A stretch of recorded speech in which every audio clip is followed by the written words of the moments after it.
श्री सद्गुरु देवाय नमः। भाइयों बहनों, आज मैं आपके सामने एक ऐसे भक्त की कहानी लेकर आया हूँ जिसने जीवन में कभी किसी की छुआ भोजन नहीं किया। अगर कोई उनके लिए भोजन लेकर आ रहा है, रास्ते में अगर उसने किसी को छू दिया तो बाबा उसका कभी भोजन लेते नहीं थे। कहते थे हनुमान जी की आज्ञा नहीं है, हम भोजन नहीं करेंगे तुम्हारा, तुम जाओ ले जाओ।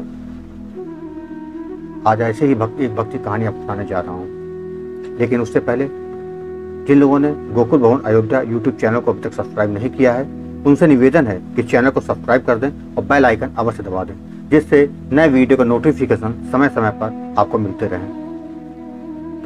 संत शिरोमणि अनंत परमहंस श्री राम मंगलदास जी महाराज द्वारा संकलित भक्त भगवान चरतावली से आज मैं आपके लिए सत्यनामी बाबा की कहानी लेकर आया हूँ। बाबा कौम के कुर्मी थे। फैजाबाद में लालबाग में कमरों के आगे एक बरामदा बना रहता था। बाबा एकांत में एक कोने में रहते थे बहुत दिनों से। किसी से बोलते नहीं थे। तुलसी के शाखा कानों में उनके लटकते थे, लंगोटी लगाते थे। बाबा बाजार में आते, किसी ने एक छटांग गुड़ दे दिया, बस वो लेकर घर लौटाए।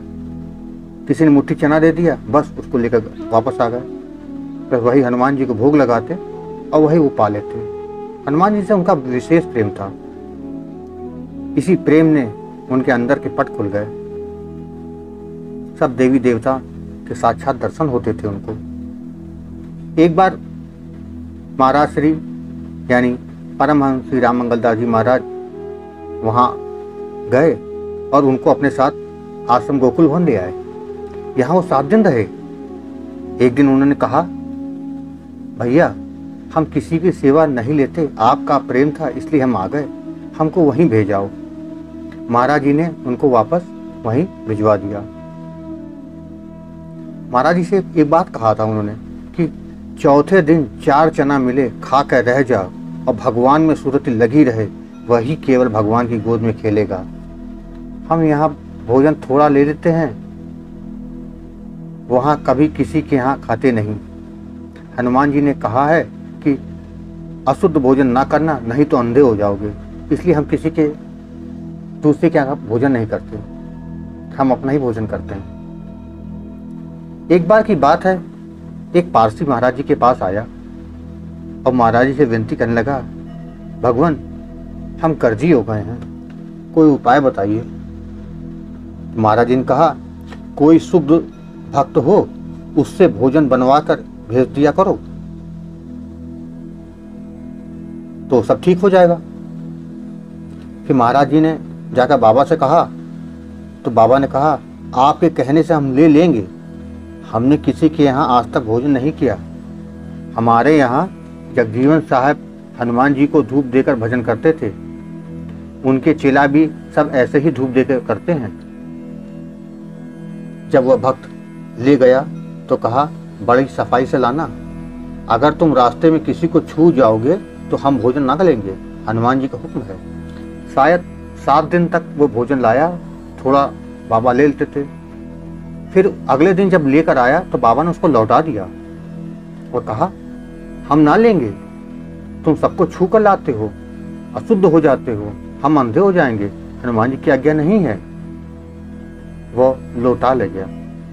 दूसरे दिन फिर लेकर आया। बाबा ने कहा, तुम्हारे हाथ जोड़ते हैं भैया, अब ना लाना। फिर लाया, कहा, हम पारसी के नौकर हैं, हम फिर नाराज होंगे। तो बाबा ने कहा, हम भगवान के नौकर हैं, हनुमान जी का हुक्म नहीं है। वह फिर ना माना तो हनुमान जी उसके घर में बड़े रूप से प्रकट हो गए। उनका लड़का 14 साल का था, डर के मारे फौरन मर गया। वह आदमी महाराज जी के पास आया। महाराज जी बाबा के पास गए। बाबा ने सारा हाल बताया। जब पारसी ने जाना तो उन्होंने नौकर से कहा, इसमें तेरा कसूर है। इसी बहाने उसकी मौत थी। पारसी को तो बहुत लाभ हुआ था, कुछ कसर रह गई थी। एक दिन महाराज जी गए तो बाबा ने महाराज जी से कहा, महाराज हम सुख के आगे भूख प्यास नहीं लगती, वो सुख इस हाड़ मास के शरीर में नहीं है, केवल उस परमात्मा के दिव्य दर्शन में है। शरीर में बड़ी फुर्ती रहती है, शरीर से देवता निकलते हैं, प्रकट होते हैं, खूब भगवान का यश वर्णन गाते हैं, फिर अंदर इसी शरीर में समा जाते हैं। नाक से ऐसी सुगंध निकलती है कि सारा शरीर महकने लगता है। बाबा ने कहा हम कुछ पढ़े नहीं हैं, बस हनुमान जी की दया हो गई और सब भक्ति हमको मिल गई। हर पल हर क्षण भगवान मेरे साथ रहते हैं।